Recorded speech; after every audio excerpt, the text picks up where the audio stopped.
Hallelujah. Hallelujah to the King. I come to you, dear Lord. I need your help today. I don't want to look back. I don't want to look back. I don't want to fall away. Hallelujah. Hallelujah. Hallelujah. Hallelujah to the King. Hallelujah. Hallelujah. Hallelujah. Hallelujah to the King. All my pain and knowledge, I come to you, my dear. Only you alone, only you alone can wipe away our tears. Hallelujah. Hallelujah. Hallelujah.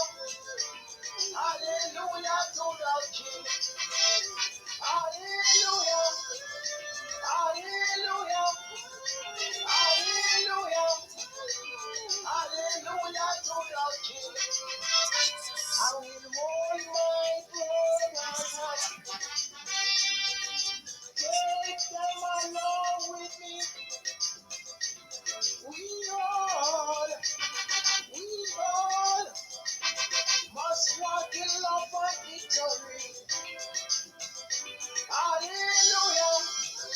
Hallelujah. Hallelujah. Hallelujah to the King. Hallelujah. Hallelujah. Hallelujah. Hallelujah to the King. Hallelujah. Hallelujah. Hallelujah. Hallelujah to the King. Hallelujah. Hallelujah.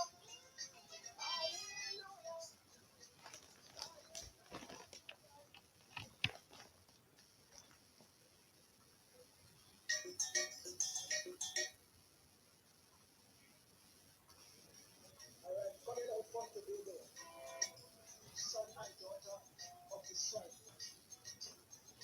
like Jordan and never like Jordan. We come to give God praise to the coming glory.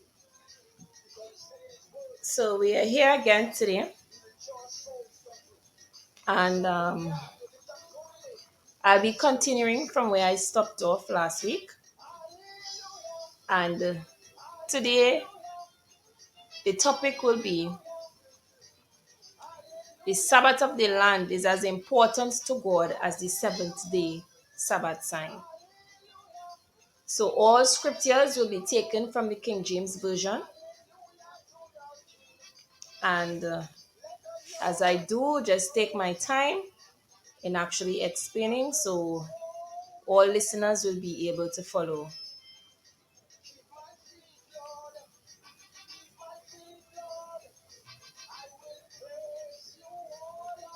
Now,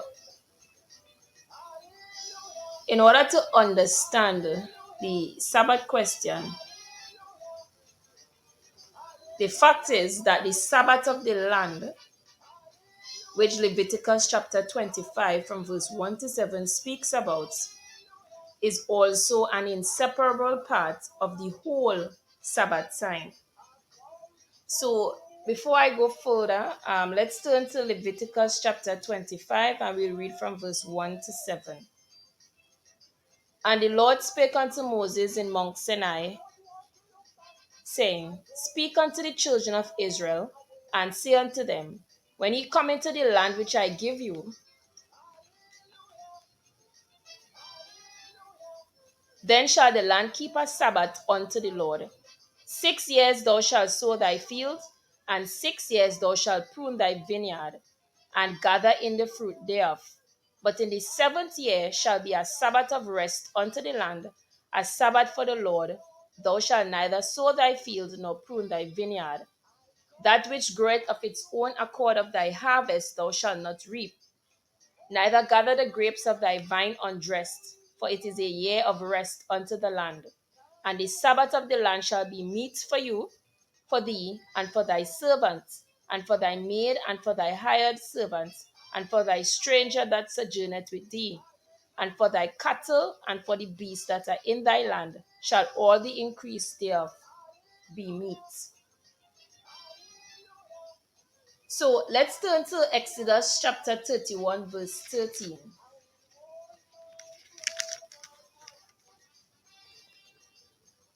Speak thou also unto the children of Israel, saying, Verily my Sabbaths ye shall keep, for it is a sign between me and you throughout your generations, that ye may know that I am the Lord that doth sanctify you. So we'll turn to Ezekiel chapter 20, and we'll read from verse 12 and 20.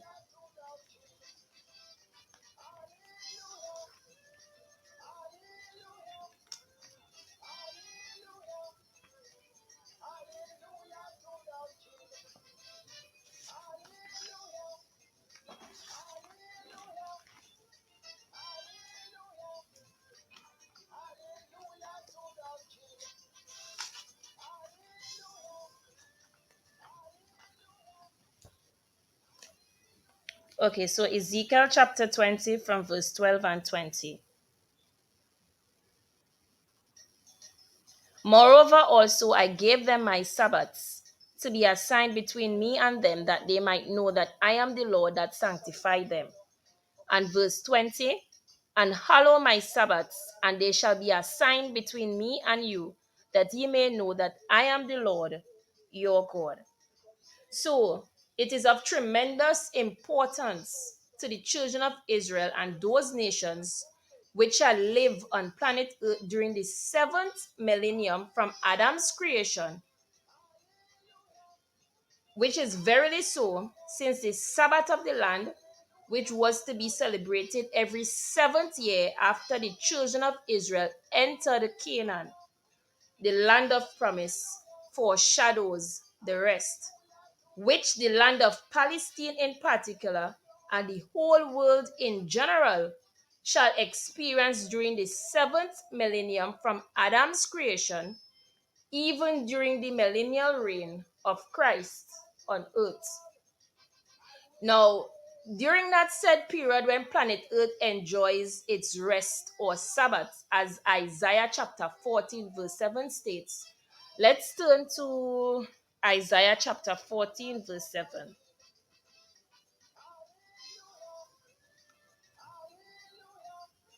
The whole earth is at rest and is quiet. They break forth into singing. Now the children of Israel shall also enter into their true rest, as confirmed in Isaiah chapter 14, verse 3. So Isaiah chapter 14, verse 3.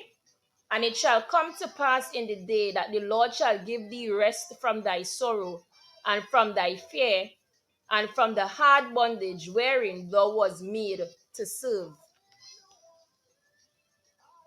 So the rest which the Israelites shall experience, and that which the earth in general, but the land of Palestine in particular, shall enjoy, are foreshadowed by the seventh day Sabbath, as stated in Exodus chapter 31 from verse 16 to 17, and the seventh year Sabbath, as stated in Leviticus chapter 25 from verse 1 to 7, respectively.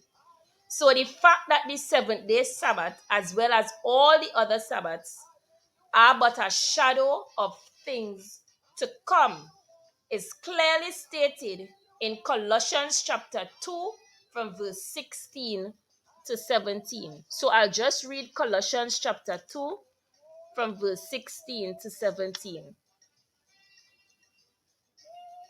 Let no man therefore judge you in meat, or in drink, or in respect of an holy day, or of the new moon, or of the Sabbath days, which are a shadow of things to come, but the body is of Christ.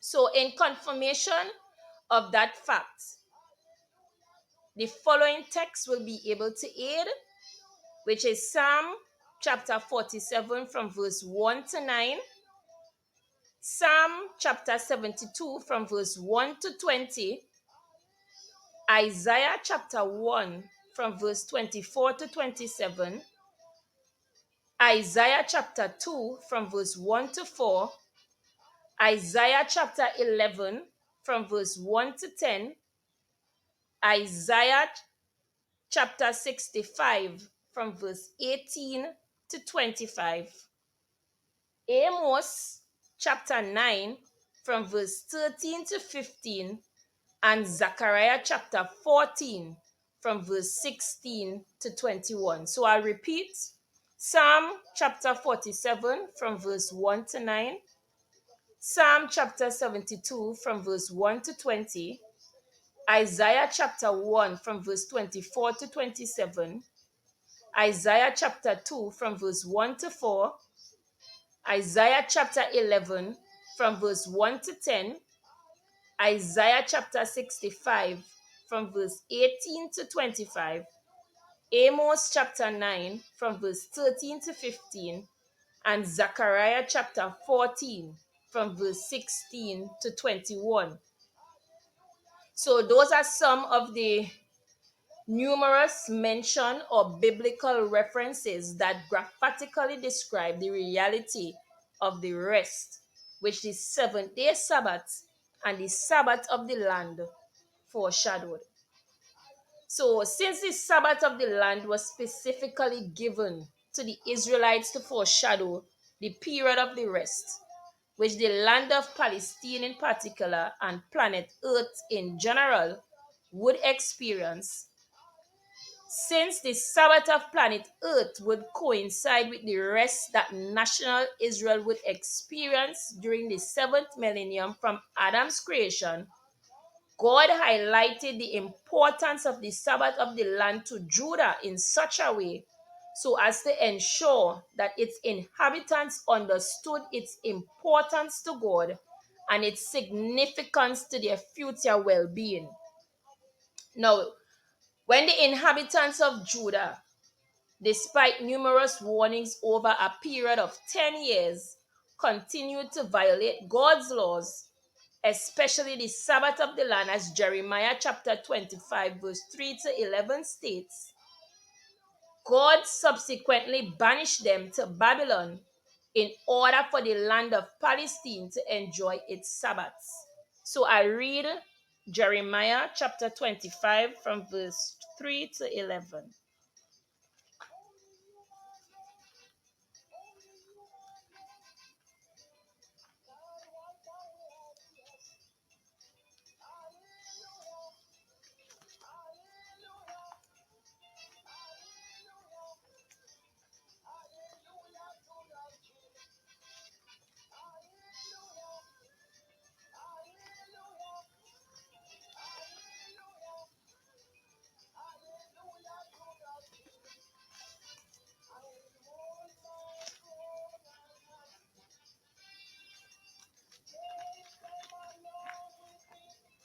Okay, so Jeremiah chapter 25 from verse 3 to 11.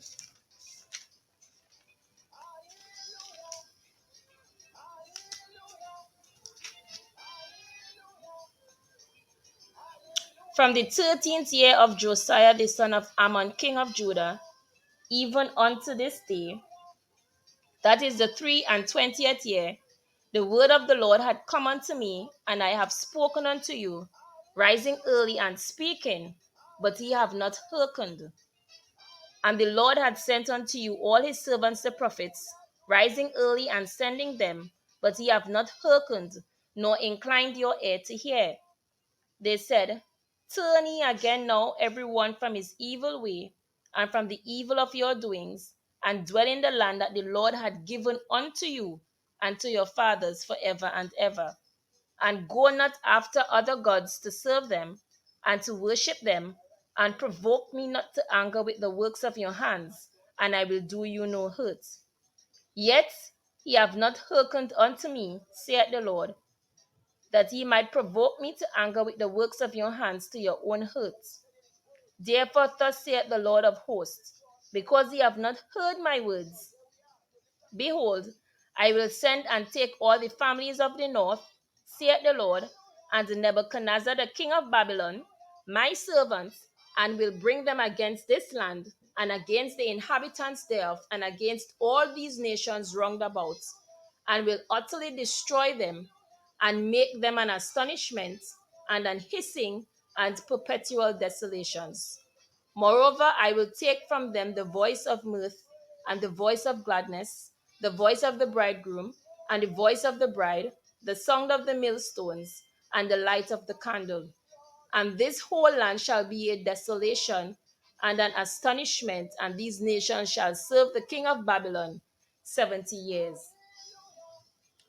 So as I said, God subsequently banished them to Babylon in order for the land of Palestine to enjoy its Sabbaths. And that was taken from Jeremiah chapter 25 from verse 3 to 11. So you can also verify that fact by comparing Jeremiah chapter 25 verse 3 to 11 with Second Chronicles chapter 36 from verse 14 to 21. So I repeat Jeremiah 25 from verse 3 to 11 and Second Chronicles, chapter 36 from verse 14 to 21. So what we just read, it deals of God towards the kingdom of Judah in a drastic manner, right? It demonstrated beyond the shadow of a doubt the importance God attached to the Sabbath of the land, and moreover, God's handling of Judah's violation of the Sabbath of the land, which surely confirms the eternal fact that all the different Sabbaths taken together constitute one whole Sabbath sign to the children of Israel, informing them that they were to be a unique nation, wholly set apart from the other people of the world. So that can be confirmed by reading Exodus chapter 31, verse 13, Ezekiel chapter 20, verse 12 and 20. So that's the end of my segment today. I will be live next week again. So please be safe, and I'll continue from where I stopped off today next week. So have a great and wonderful week, and remember to prepare yourselves for Jesus Christ's return, because he will be returning soon.